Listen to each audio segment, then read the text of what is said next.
चांदी की तूफानी रफ्तार थम नहीं रही है। एक के बाद एक चांदी लगातार नया हाई बनाती जा रही है। आज चांदी ने 1,90,799 का नया रिकॉर्ड बनाया। कल हमने देखा था करीब करीब 6,500 रुपए तक की तेजी चांदी में देखने को मिली थी और वो तेजी आज भी कंटिन्यू होती दिख रही है। आज भी 2,500 के आसपास की तेजी दिख रही है। एक महीने में बात करें तो चांदी में करीब करीब 24% और करीब करीब 50% की तेजी 3 महीने में चांदी दिखा चुकी है। 2025 की अगर बात करें तो चांदी में घरेलू बाजार में 115% से ज्यादा की रैली है। एक स्ट्रॉन्ग एसेट क्लास के तौर पे 2025 का उभरा है और ज्यादातर एक्सपर्ट्स को लगता है कि 2026 में भी ये रैली जारी रहेगी क्योंकि सीवियर यहां पे डेफिसिट दिख रही है।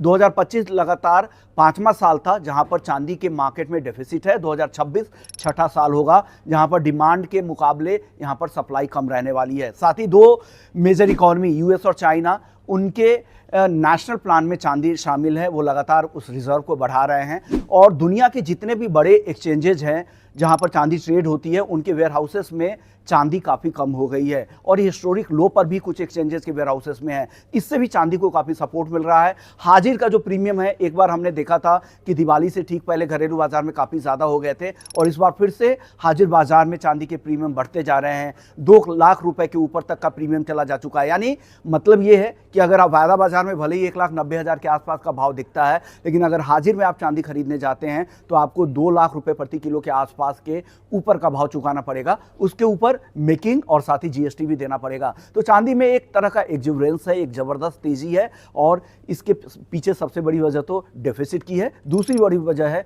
इंडस्ट्रियल डिमांड की और तीसरी है जो बड़ी इकोनॉमी लगातार होर्डिंग में लगी है चांदी की। और कुछ धीरे धीरे कुछ सेंट्रल बैंक, जिसमें सऊदी का सेंट्रल बैंक है, रूस का सेंट्रल बैंक है, वो भी धीरे धीरे यहाँ पर रिजर्व में भी चांदी को शामिल कर रही है। तो ये सारे फैक्टर एक साथ चांदी को सपोर्ट कर रहे हैं और चांदी 2025 में 115% से ज़्यादा चल चुकी है।